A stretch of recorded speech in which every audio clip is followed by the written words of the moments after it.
Master Tarot.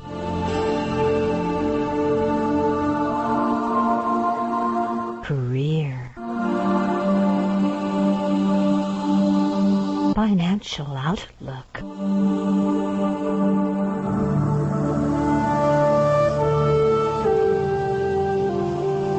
Love and spiritual pathwork. Romance.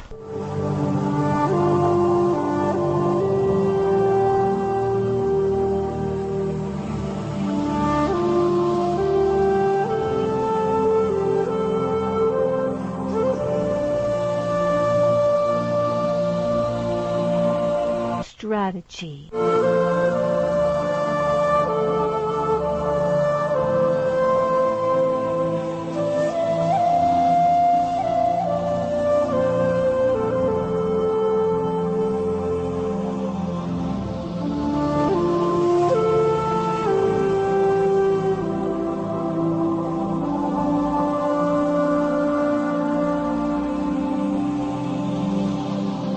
Welcome to Anne-Marie's Tarot Joy.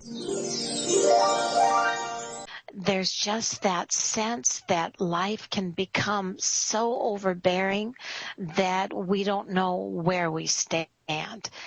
That's when, and I want to say, that's when Allison also deals with people through the energy of her stones. So we want to welcome Allison today. Hello, Allison. Hi, Anne-Marie. Thank you so much for having me. You're very welcome. Where are you on the road today? I am in the middle of the Appalachian Mountains. So I know. Usually I look at Mercury in retrograde as a challenge to kind of ride a different energy. And I was describing to one of my clients today during the reading that the Mercury in retrograde energy is actually, when you liken it to the waves lapping up against the shore, the ones that roll in are easy. But if you're trying to get out of the water and they're rolling back, there's that pull. So it's a push-pull energy, and we were talking about how to usually ride that wave. And under normal circumstances, I often link to the energy of Mercury in retrograde and kind of tie things up and finish things up. But this retrograde has come in fast and furious. Have you had some rough spells too, like me, or have you been are you saying that it's for you just a challenge and the rough spells are kind of like you traveling all over the United States and Europe, that you just end up kind of liking that? Oh, well, normally I'm down with it. I'm good. We've made friends, but just in the last couple of days, yesterday I was looking at my cell phone, and all of a sudden the crystal part that you look through, it cracked. And I was like, you've got to be kidding me. Then I had a call. I had a long-distance call, actually, to Kenya today. I had a client call from Kenya, and she was disconnected a couple of times. So it often happens with spirit, but it was just way too many times. And then I just opened a new school in Asheville, and I have the alarm company there, and they had everything set up, and then the wires went haywire. So I have a new phrase. I have a lot of Allison-isms. Change the energy, change the outcome, be good to your stones, and the stones will be good to you. And I've just learned to adapt. My new phrase is a brighter shade of calm. That's C-A-L-M, a brighter shade of calm. I like that. The brighter shade of calm.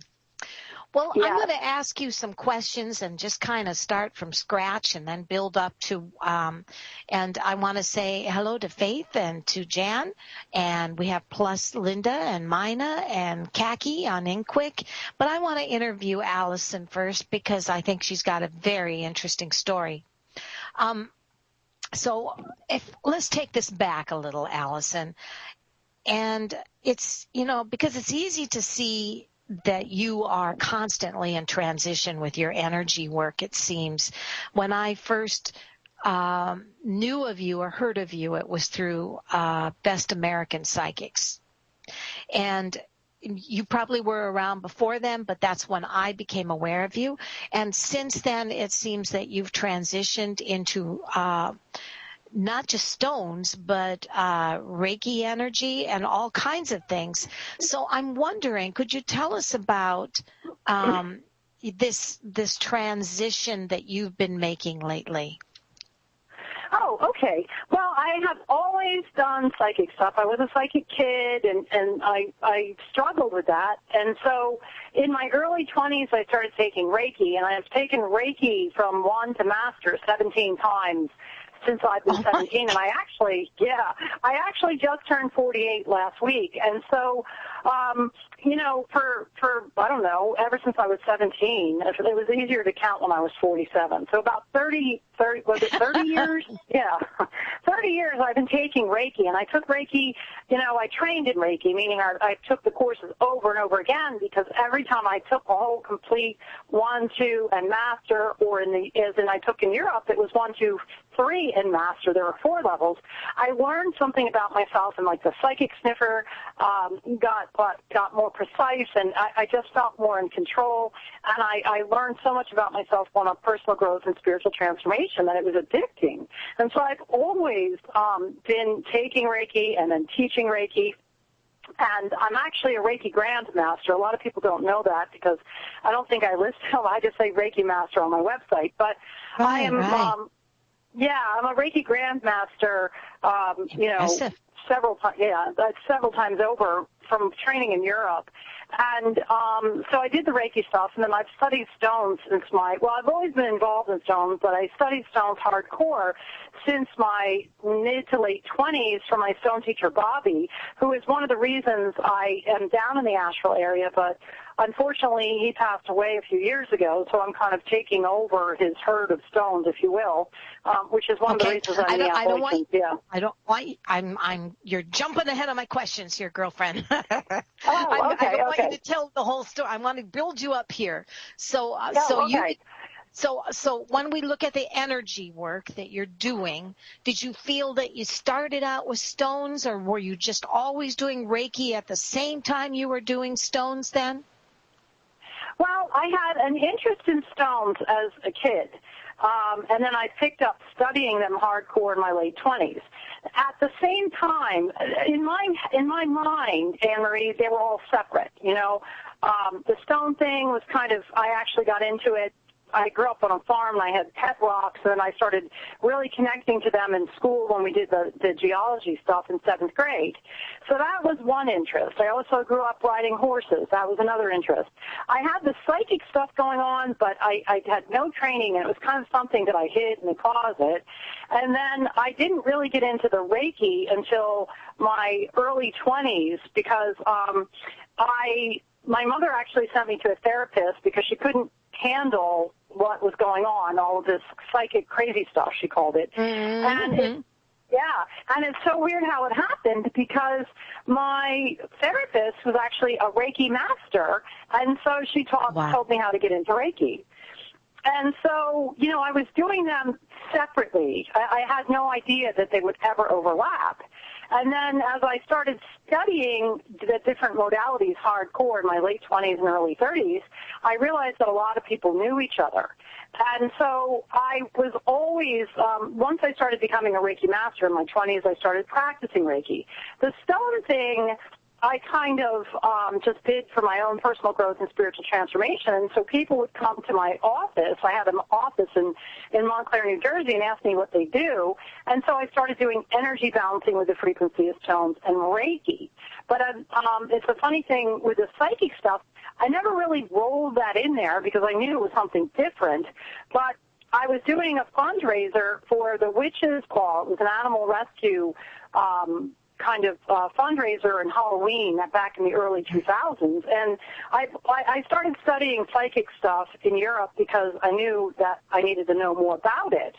And the tarot card lady called out sick, and they said, well, can you read cards? And I said, no, but I can read stones. And so I started, professionally reading that night for the first time, and I have my first business card was my name, phone number, and email on a cocktail napkin.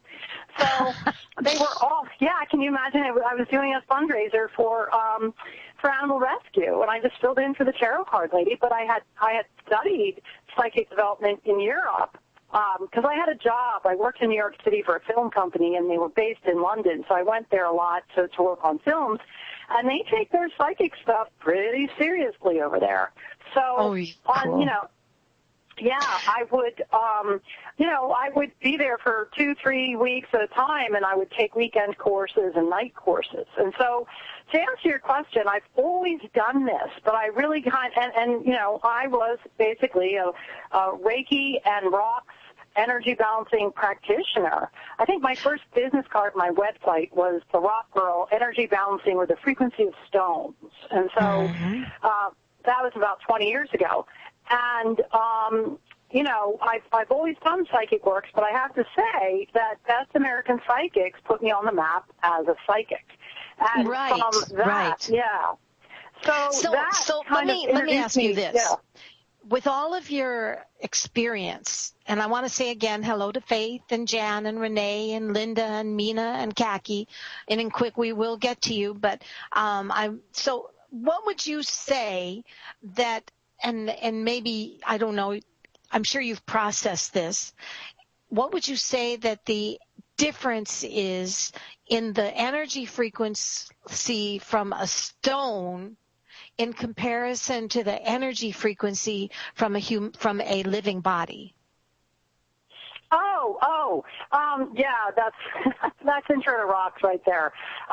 Well, both have electromagnetic frequencies, and there's a couple ways of approaching this. First of all, stone magnets are a type of stone called magnetite, and you know how magnets connect or they polarize. Well, it's all based on the electromagnetic frequency of stones, and so every single stone out there has that electromagnetic capability like a magnet, but it's different. That's why they're called subtle energies. And so some work with these chakras, some work with those chakras, earth chakras, and so on. But they all have the same properties of attracting and repelling, and when they attract, they bring things into balance, and when they repel, it means they don't jive.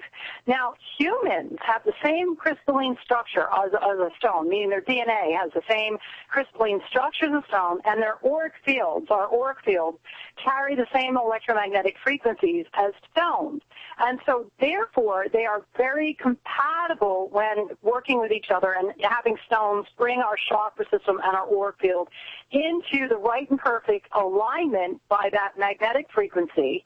And in doing so, two things happen. It helps healing on the physical plane, and it also helps us get a more clear and direct connection to spirit. That's how my rock readings work. I can do them over the phone. I had some lady in Africa, in Kenya today, and she couldn't believe it actually worked, but it does, because I link it through long-distance Atlantean Reiki.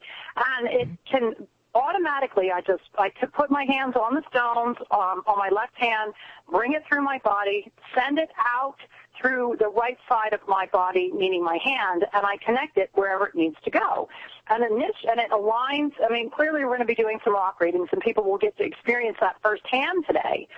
Whether they sense it or not depends on how sensitive they are to subtle energies. However, that's how it works with me. And so many people have tried to do rock readings, and yet it's a multitasking modality. And Marie, you got to do a little Reiki. You got to know the metaphysical meanings of rocks. You got to know how they work together, and you have to know the energy on the other end of the phone. So it's weird. It's kind of flying like 5 or 6 kites at the same time, and no two readings are the same, even if it's the same person day after day. So that is how it works psychically. Now let's talk quickly and touch briefly, of course, on how it works with the physical body. Basically, crystal healing works on the premise that, remember how we all in middle school or whatever it was, we took the magnet and we had a white piece of paper and iron shavings. Remember that exercise? Okay. Well, since all stones possess a certain level of electromagnetic activity, like magnets. And then we have over 88,000 chakras in our body, and I teach a whole class on that. I didn't know that. I know, because we only, 88,000 chakras. A lot of them are small, but we basically work off the 7 master chakras, and the thought process behind that is if you put them through the master chakras, they eventually get to the smaller chakras, and, the key word there is eventually. So how fast it goes, or whether or not there are blockages in some of the chakras, that's why a lot of this stuff doesn't heal as fast as it should. But what happens is when you hold a stone in your hand or put on your chakras or anywhere on your body, or even if it's within your aura field, and anybody out there who works with aura field knows that stones, that our aura field is anywhere between 2.5 to 3 feet, extending around all of our body, So what happens is that the electromagnetic frequency of the stone connects to the iron in our bloodstream. This is all math. People think it's mumbo jumbo, but it's science. It really is. And so if you're holding stones in your hand, and the blood is going underneath your skin, it passes over the stone, which has a magnetic property. It brings the iron in your blood into a certain alignment. In doing so, it squeezes out the toxins in your bloodstream, dumps it into your bloodstream, and goes through the organs of elimination clearly. You pee it out or you poo it out. And, I was going to say, yeah. Mm-hmm. Yeah. And so, your blood automatically cleans out, fills up with more oxygen, which can be delivered to other parts of your body for healing. Now, it gets even better because what happens is when your blood is pure, it goes faster and circulates faster, so all of a sudden you start feeling better, and it can actually penetrate deeper into the center of your brain where your pineal gland is, Pineal. And what happens is when you feed that with good oxygen-rich blood, it starts to get all happy and wiggle, and it lights up. Yeah, it starts to activate parts of your brain from the inside out, which helps you reach a higher meditative state, connect with spirit, and even stimulate psychic images, messages, and often can recall memories from past lifetimes. How does that work? Our brains keep getting bigger and bigger and bigger over time, but we only continue to use a small portion of it. What happens is our brains are recording, downloading past lifetime experiences, and they're hidden in our brains, and it has to activate at a different frequency in order to bring them forth into our present consciousness. And so, with that said, by stimulating the brain from the inside out via the pineal gland, you can activate past life memories. How cool is that? That's cool. Let me ask you this, and this is kind of maybe a little bit unrelated and very much related. During a time that women may be going through menstrual change or going through hormonal change, do you find that the stones help balance them and get them on track again? The answer is certain stones, if chosen wisely, can definitely achieve that effect. Now, you have to know what you're doing with stones, and you have to know what you're doing with energy in order for this to be a win-win situation. For instance, clear quartz is an amplifier. They use it in magnifying glasses, in microphones. It amplifies things. So if you take a clear quartz and plop it on a chakra, such as your sacral or root chakra, if you're going through menstrual changes, it can amplify stuff and not calm it. A lot of people just slap that clear quartz on a broken heart, and it gets worse. What you want to do is you want to cleanse and balance it with the right and proper stones, and then you can amplify it. So for sacral chakra, root chakra issues, hormonal issues, you want to work with orange and red stones. Carnelian is excellent for that. Wow. Red, yes, red calcite. But, you want to cleanse the area first with cleaning stones, and then you can amplify it. So you have to know the properties of the stones. And listen, not all stones work the same on all people. Like lapis lazuli is really a blue stone, which most people would think is a throat chakra stone. But for most women, okay, especially those who are stepping into their divine wisdom, in menopause, it's a most excellent third eye stone. Get it off that thyroid, get it off the throat, and put it on the third eye. So, I teach a whole class called Hands-On Healer, and it's about utilizing my foundation treatment. It's a certain crystal layout that I have, and it shows you how to choose the stones and bring them toward the energy body, and you can see subtle changes in either the stone or the chakras, and you can tell whether or not they're jiving and connecting or they're repelling. So do you have a favorite stone that you resonate with most? Well, I have lots of favorite stones, but if I had to, well, let's just go with 3 stones. Definitely labradorite. Labradorite is an excellent stone because it's a psychic stimulator on one side and it's an auric fortifier on another. So, and it also, in the flash, in the shiny part, it's called the flash or the chatoyancy, it carries all of the colors of the chakra system. So, it's a psychic stimulator. It's also an illuminator, which it really wakes up the psychic. And it's a great stone for psychic development because it can start out with a newbie and it auto-focuses and can take you all the way up to expert level. And then it also works as an auric fortifier to cleanse your auric field and your chakras. And so that one I love, and I would strongly recommend if anybody had to choose one stone, it would be labradorite. It's a feldspar, which is a type of quartz, but it's soft enough to really connect to the human auric field. A lot of the quartzes, like clear quartz, is very hard. Herkimer diamonds are very hard, and at times can be unforgiving to the human auric field. And they're activators, which means you can only use them for a certain time. Another one of my go-to favorite stone is garnet, Garnet. Here's a great story. It starts out as a clear quartz, and by some kind of crises in the Earth's surface, it falls down to the center of the Earth, heats up like candle wax, cooks down, it almost caramelizes, and then as the Earth spins on its axis, it is propelled back toward the top of, the surface of the Earth, and it's changed form into a garnet. And so it carries the crown chakra frequency of the clear quartz, but it carries that root chakra energy of the root chakra. And so the red, and it turned into a root chakra stone. So it really, that one stone connects and invigorates as a revitalizer of the chakra field, the chakra system in the auric field. But I'll tell you, it is a very strong and powerful stone, and is a catalyst for metamorphosis and change. You mentioned animals in one of your blogs. Do you feel that the stones and Reiki work well with the animals in your life right now? The answer to that is yes, as long as you use, again, the right stones. I just did there's an article I posted on my Facebook for a magazine in New York where I'm doing a case study with this dog.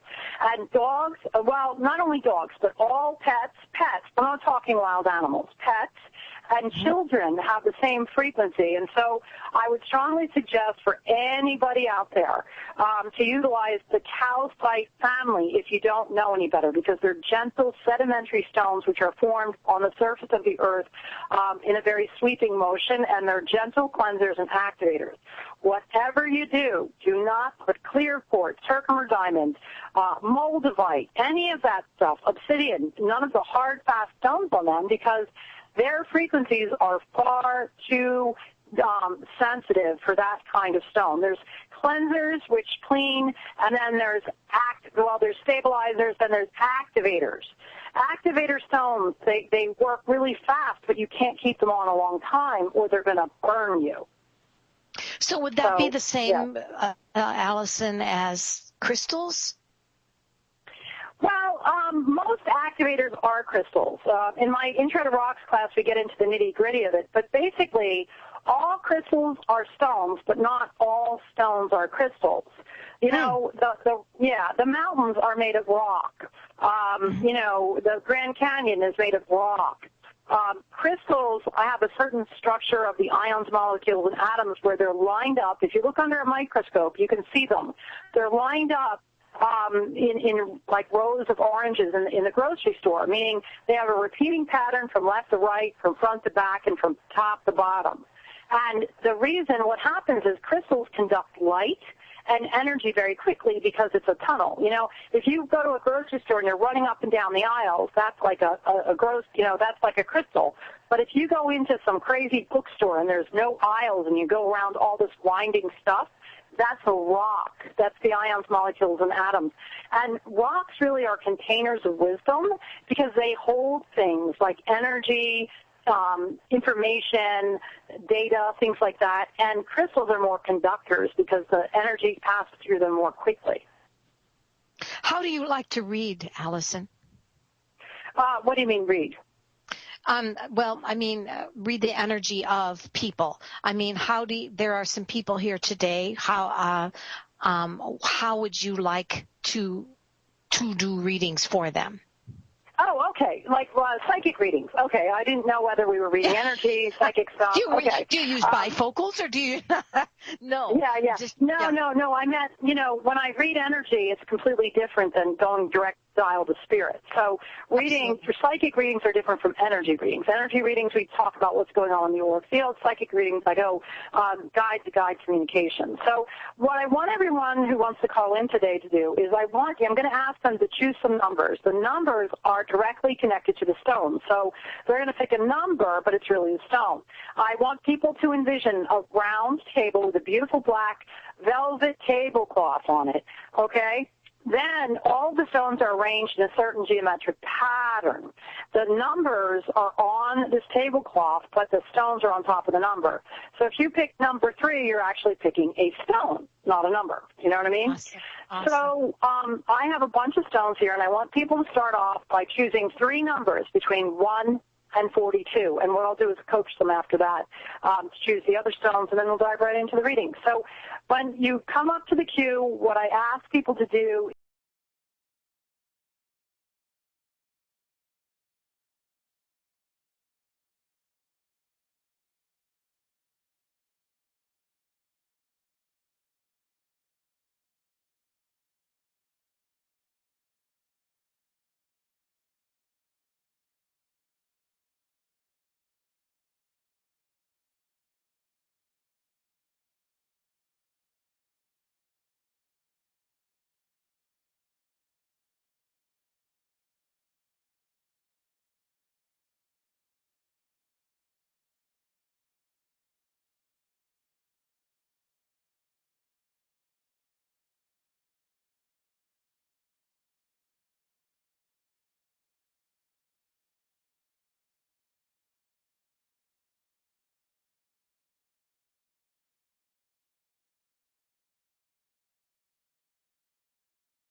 Allison giving her website and where people can reach her. Sometimes people get shy, and with all this retrograde, everything seems to be screwy with the lines. So I want to say, Allison, where can people get you? Okay, they can find me at therockgirl.com or sacredstoneschool.com. Sacredstoneschool.com. Sounds good. Allison, blessings, and thank you so much for being with us. And hopefully next time I get you, we won't have this crazy retrograde going on. Yeah. All righty. Thank you, Anne-Marie, and thank you for everyone calling in. Appreciate it.